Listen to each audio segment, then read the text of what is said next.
Transformers prime के season 1 के episode 3 में दिखाया जाता है आरसी जेड के साथ, बल्कहेड मीको के साथ और बम्बल बी रैप के साथ समय बिता रहते हैं। एक दूसरे को जान रहे होते हैं, एक दूसरे के दोस्त बन रहते हैं। वहीं ऑटोबॉट्स के बेस पे वो मशीन जिस पर डार्क इनर जोन पड़ता है वो इविल बन जाता है और जीवित हो जाता है और वो रैचेट पे हमला कर देता है। उसी वक्त एन वक्त पर ऑप्टिमस प्राइम आ जाता है, जिसके कारण वो बच जाता है। ऑप्टिमस प्राइम उसे मार देता है और रैचेट बच जाता है। वहीं पिछले एपिसोड में हमने देखा था कि मेगाट्रॉन अपने शरीर के अंदर डार्क निजॉन डाल देता है, जिससे वो काफ़ी पावरफुल बन जाता है और वह डार्क निजॉन की शक्ति को महसूस कर रहा होता है और वह तुरंत ही डिसेप्टिकॉन के शिप से निकल जाता है एक खास जगह के लिए, जिसके बारे में हम आगे बात करेंगे। यहाँ पर एक बात और जानना चाहिए कि मेगाट्रॉन का एक साथी होता है जिसका नाम होता है साउंड वेव, जो कि काफ़ी खतरनाक और चालाक होता है। एक तरह से उसे उसका राइट हैंड कह सकते हैं।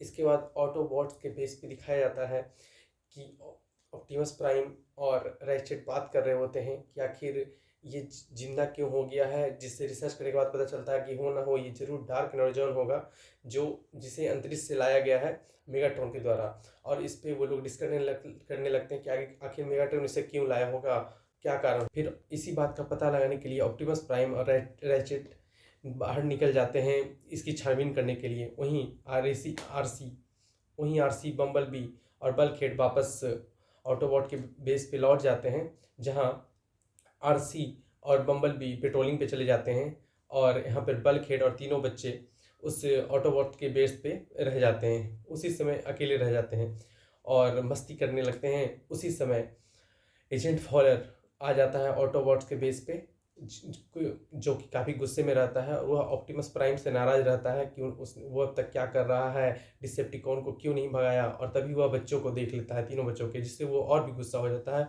और बल्कहेड को बोलता है कि मैं इसकी शिकायत पेंटागन में बैठे अधिकारियों से करूंगा। और वहाँ से वह गुस्से से निकल जाता है और वह अपने हेलीकॉप्टर पर सवार होकर निकल जाता है और जहाँ वो संपर्क करने लगता है पेंटागन के अधिकारियों से बात करने के लिए। लेकिन तभी उसकी फ्रीक्वेंसी को पकड़ लेते हैं डिसेप्टिकॉन के शिप पे साउंड स्क्रीम, और वह साउंड वेव को बोलता है कि वो एजेंट फॉलर को ले आए।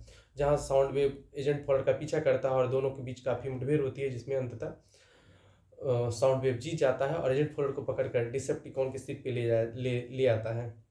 लेकिन साउंड वेव लेकिन एजेंट फॉलर लास्ट जाते जाते अपना लोकेशन सेंड कर देता है ऑटोबॉट्स को, जहाँ पे बल्कहेड को कुछ समझ नहीं आता है अपने बेस पे कि उसका लोकेशन कैसे निकाला जाए। वहीं पर रैप जो है किसी तरह अपना दिमाग लगाकर, क्योंकि वो काफ़ी तेज रहता है कंप्यूटर में, वो उसका लोकेशन ढूंढ लेता है, जिससे बल्कहेड उस लोकेशन पे पहुंच जाता है ग्राउंड ब्रिज के जरिए, जहाँ पे उसका लास्ट लोकेशन मिला था और वह था डिसेप्टिकॉन के शिप के पास। और पीछे से बल्कहेड का पीछा करते हुए मीको भी पीछे पीछे उसके पीछे चली जाती है और अंततः ये सिचुएशन बनता है कि बल्कहेड आरसी और बम्बल बी को भी बुला लेता है उस लोकेशन पे।